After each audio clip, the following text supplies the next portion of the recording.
Bienvenue à tous. Welcome to Reporters Plus, our special extended program giving you a deeper insight into the big stories. Our team's been on one of the most dangerous of journeys, the route that takes migrants across the desert to Libya. On their way, they hope to find a better life. Europe, their preferred destination. First, they have to pass through the treacherous crossroads of international crime. This is what's become of the Sahara Desert, and what's come to define, in many ways, the town of Agadez. There, our reporters met people risking everything for a dream of better times. What they've left behind, what they will find if they ever arrive, who knows? But first, they have to survive this precarious crossing. Julien Sauvager and Catherine Norris-Trent with this Reporters Plus special feature. Before sunset every Monday, the wave of departures begins. At first, just a few pickup trucks laden with migrants speed off into the desert. By night, there'll be many, many more. From here in Agadez, thousands of migrants are smuggled through the Sahara every week, heading for Libya, the Mediterranean and Europe. We'll follow the fortunes of three of them. Mamadou, aged 18, from Guinea, who dreams of a future in the UK or Germany. Abu Bakr from Senegal, who's already been expelled from Sweden but is on the road again. And Mohammed, at age 33, he's risking it all to try and find his friends and fame in Berlin. This is a journey through the migrant ghettos of Agadez, a city of smugglers' squats, usually off limits for TV cameras. We gain rare access inside. It's where we first meet Mohammed. After 3 years without a job, he's hit the road and describes himself as an adventurer. I have to take responsibility for my family. I'm the only man. The others are all women, so I have to fight for them. Either I succeed or they'll continue to suffer. If I do make it, they'll be glad to have whatever money I can send back to them, especially my mother. The route's difficult, people will die along the way, but we risk our lives. There's simply no choice. From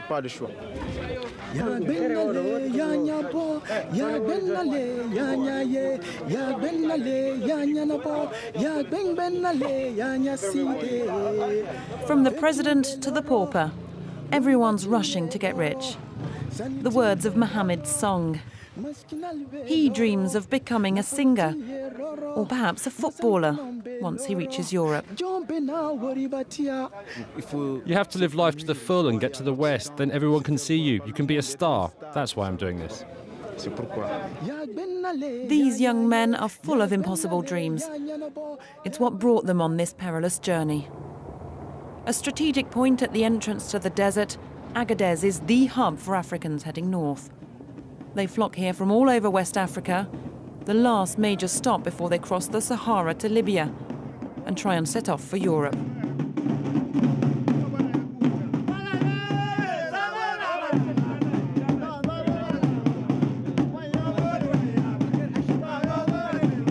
An ancient caravan crossroads, Agadez is a World Heritage Site, once bustling with visitors and trade. But rebellions and jihadist attacks have put an end to the Golden Age.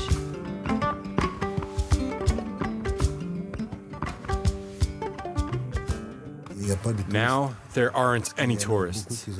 A lot of people are afraid to come here, even though there's no danger in Agadez. Now we have all these illegal migrants who are heading to Libya, but we don't earn any money with them. Illegal migration is now by far the biggest business in town, fueled by a never-ending flow of customers. Back in the migrant ghettos, we find Abu Bakr. He's on his second journey to Europe. He lived for 4 years in Sweden before being deported.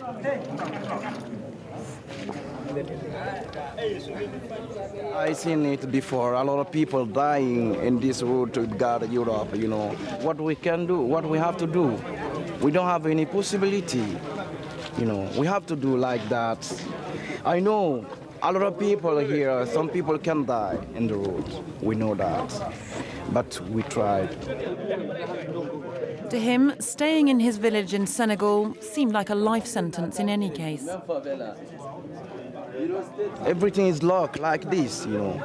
When you wake in the morning, brush your teeth, everything, you sit, watch the people, you know, they do nothing. What they do, we don't have the job, we don't have nothing to do.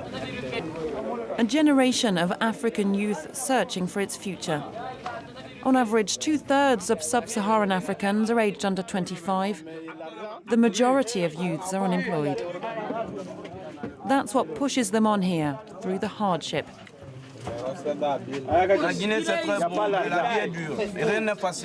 No meat, no fishing, nothing. You know, just we try to do our best, you know, to survive. We have maybe if you see maybe 200 people here, you know, just for maybe 5 kilo, 10 kilo is not enough for us. The rest of the day, they wait, bored and frustrated, in the 45-degree heat, waiting for the next step of their journey. Abu Bakar's been here for 3 months.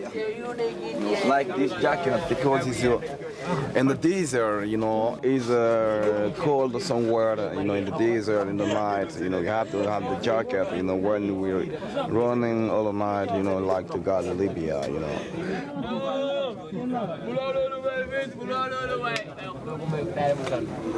When I was in school in Sweden, this is my book, French Swedish, you know. This is, you see? Do you miss it there? Yeah, a lot. And I want to go back in school. What do you miss? I miss the school, the friends, everything, you know. And yeah, I want to be something for this continent. What they're all waiting for is money. More funds to pay the passage to Libya. Most have run out by the time they reach Agadez, often robbed on the way. And now they're arranging for their families to send more. Hello. Hey. I can't hear you. I can't hear you. Hey.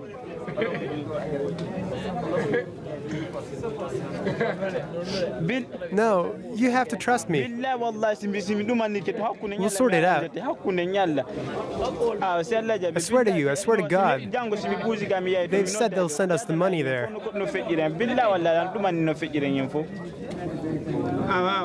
I'll call them as soon as I arrive. Mamadou is just 18 and ran away from school to head north. He hasn't called his parents at home in Guinea since, but he's confident everything will work out. That was my brother who just called me. I've got a big brother who's already in Libya. He just called. My family is very worried about me. I didn't tell them I was coming here. Otherwise, they wouldn't have let me go. I dream of becoming an IT genius. That's my dream. Becoming an IT genius. What kind of IT? I want to design computers, telephones, everything. Once I get north, I'll be able to get my studies and my career back on track. At times, they seem carefree and unaware. Most of these migrants are very young.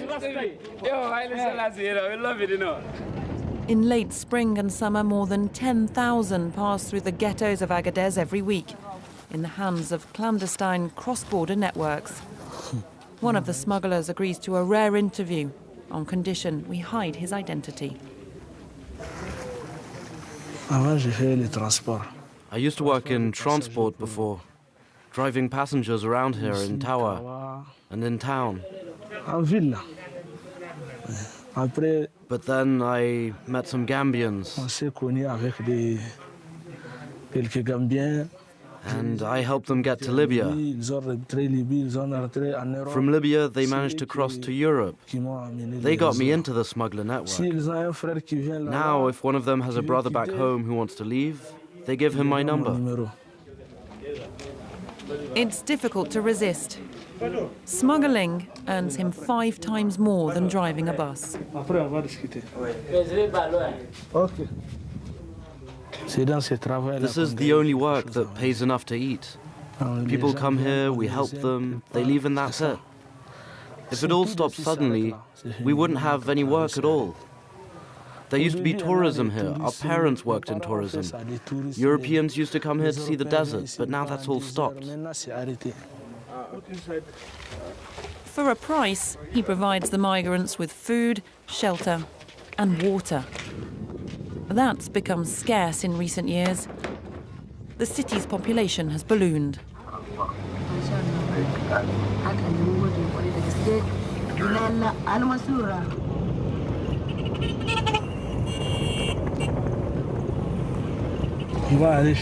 We're going to fetch some water.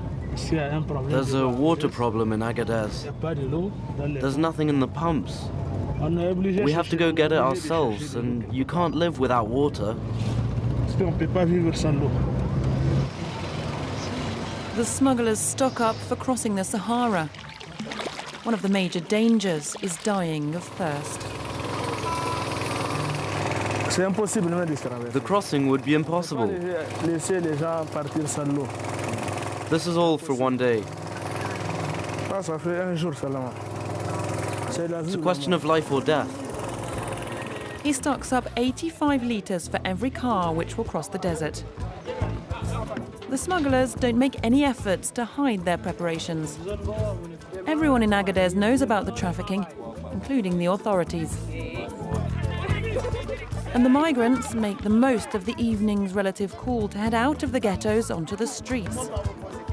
Abu Bakr, Mamadou, all of them are entitled to be here under West Africa's freedom of movement deal. But Niger's authorities say they can't crack down on the exodus north. We met with the minister who's special advisor to the president. The government of Niger cannot on its own stop this flow of migrants. It's just not possible.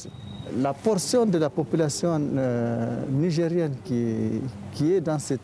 any case, the lion's share of those who work in the traffic of migrants, well, the vast majority, they're young people, and we don't have any employment to offer them. So we have a dilemma. We know that if our youth are left with nothing to do, they'll create problems. They could even destabilize our country. We do know, though, that this is not a lasting solution.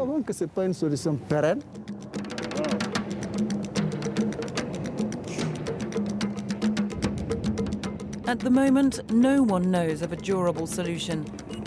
How to control this massive flow of migrants across the desert. And the latest figures show it's increasing.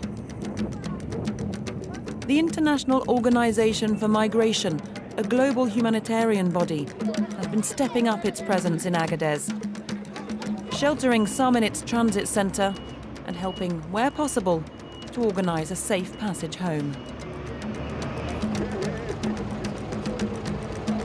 Today, a convoy of more than 500 people arrives at the IOM's center. Mainly women and children who've been repatriated south from Algeria as part of a bilateral agreement.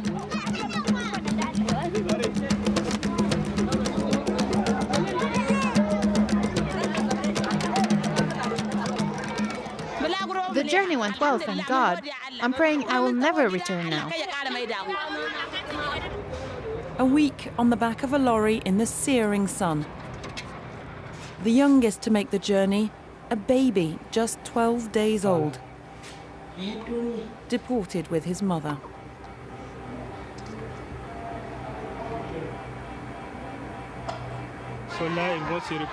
These people are now going to rest. We'll give them proper assistance. Afterwards, we're going to register them. That will allow us to see how many migrants we've helped since this scheme began. These government-organized repatriations, though, are a drop in the ocean. The IOM has noticed a surge in migrants heading north since the fall of Gaddafi and the resulting chaos. At the moment, there isn't a legitimate, reliable government which can ensure the security of those who end up in Libya. And so you get certain people who are exploiting the migrants, locking them up in cells. We call these dungeons on credit. They take the migrants and demand money from their families.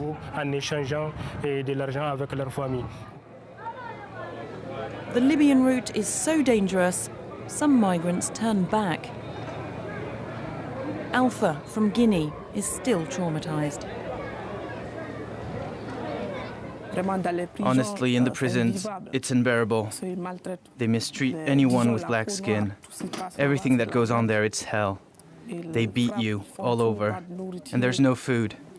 They treat you disgustingly. They're capable of anything. Anything. We couldn't do anything about it. We just had to pay money to get out. They tell you if you won't pay, they'll sell you to armed groups. You have to pay 500, 600 euros. If you don't pay, you don't get out. His ordeal cost him and his family more than 2,000 euros, much of which is debt. It's a nightmare. You could hardly imagine it. If this is the only way to get into Europe, well then, I'll never go to Europe. Never. The IOM is now helping Alpha return home to his country. In the centre, we also find Rosemary from Nigeria. Like most women who make the journey, she was duped and forced into prostitution in Libya. It was like a hell.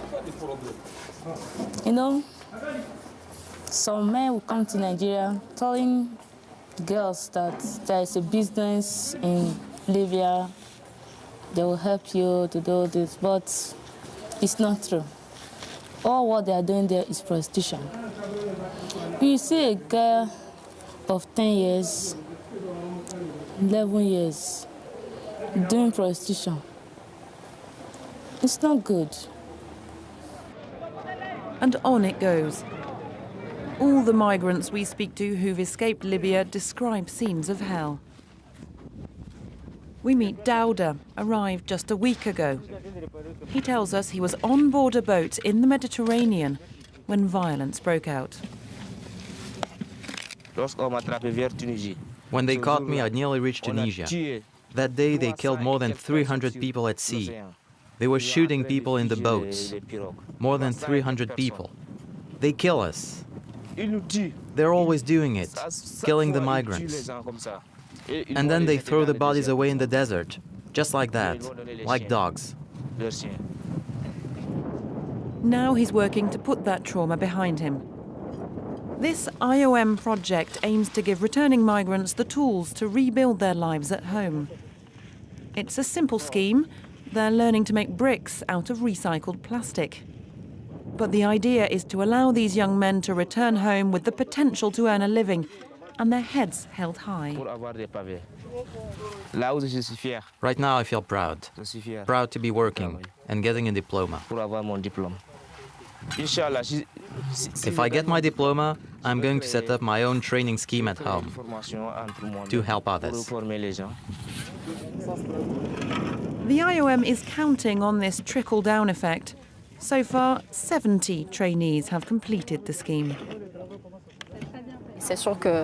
Certainly, this is just helping a small proportion of those who pass through the IOM centre and through Agadez. But it could have a much greater impact if all those who are trained pass on the information to other people back at home. A ray of hope.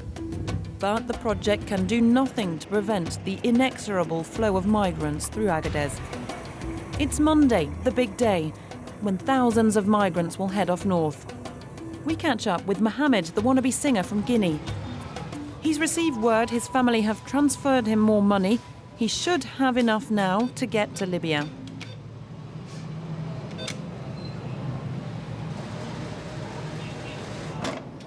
It's arrived. The last 90 euros for the smugglers. I'm happy. I'm going to go and pay now. They'll put me on the list. I'm going to get ready now for tonight, the departure. How do you feel about that? It's a bit scary, but I'm going to try and stay focused.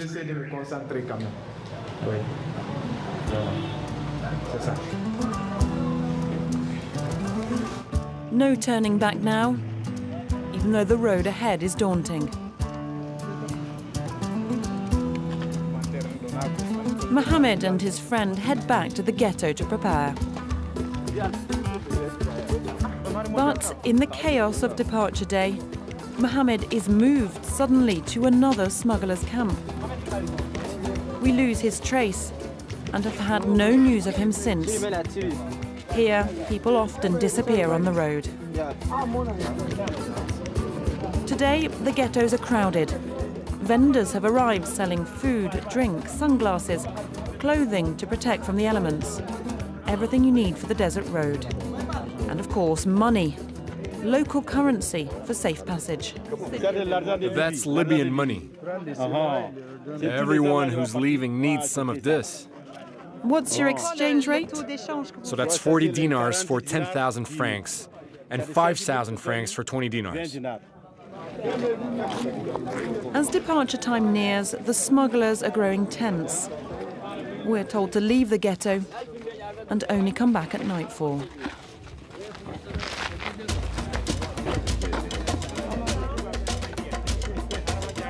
By dusk, the migrants are ready and waiting, lined up into groups by the smugglers. Nerves and adrenaline are almost palpable, although 18-year-old Mamadou would never admit it. It's quite impressive, but because there are a lot of us, I'm not afraid. The journey is difficult, but I'm putting my faith in Allah. You're not going to change your mind? I won't change my mind.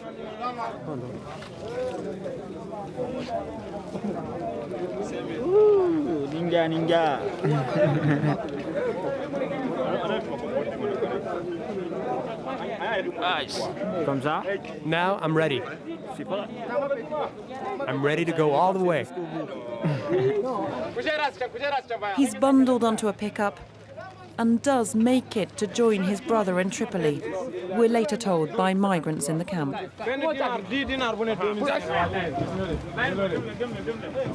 Okay, let's go, let's go, let's go. You go that side, my man. Hey you, get out of the way. You're taking up too much space with your big feet.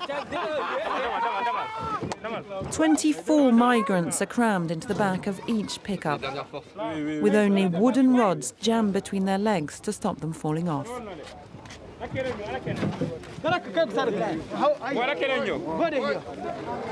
In these rare images, you get a feel of the scale of this clandestine migration. It's a well-rehearsed routine. Good luck, good luck, good luck. Thanks a lot, good luck. For those migrants who don't have enough money to leave, it's a difficult moment.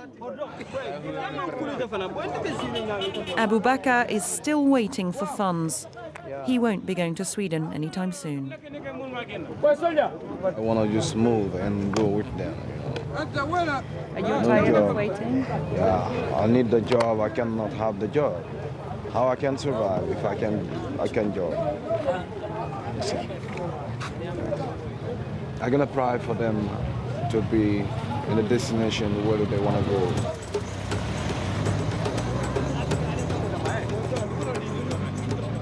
The epic journey starts at least 3 days' drive to Libya.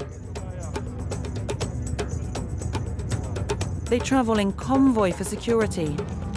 Bandits and armed groups target the pickups.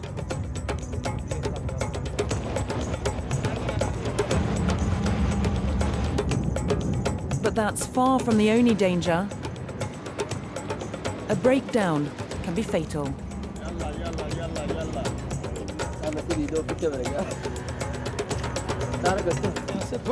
It's deflated on this side.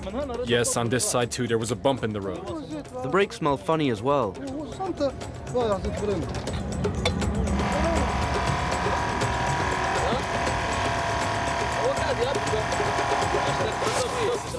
We've got 3 spare tires. But this is the Sahara. If you break down in your car, no one's going to come and rescue you. You're going to be stuck there.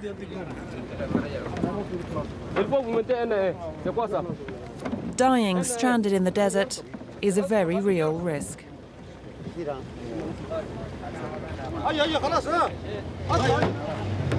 Okay, bye-bye.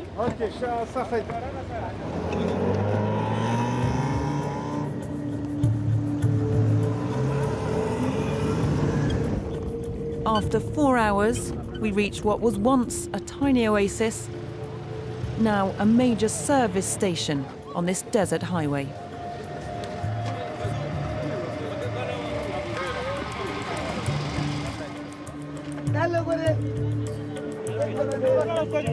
Everyone here depends on this mass migration to survive. Life's now impossible to imagine here without it.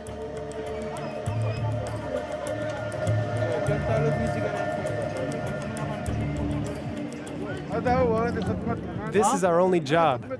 We don't have any other work. That's right. They can never stop this. There are just so many people coming through Niger, and the roads a vast desert.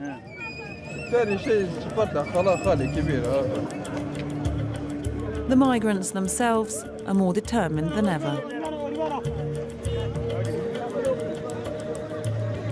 Definitely, I don't get any rest. You can see how I'm in a very bad situation right now.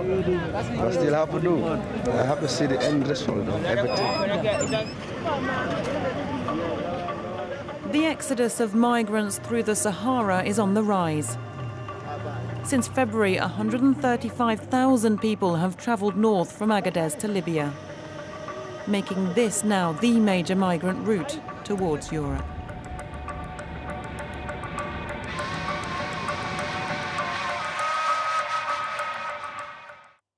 A report by Catherine Norris-Trent and Juliana Sauvager. That's it for this edition, but see it again via our website France24.com. This is Reporters Plus on France 24. Stay with us.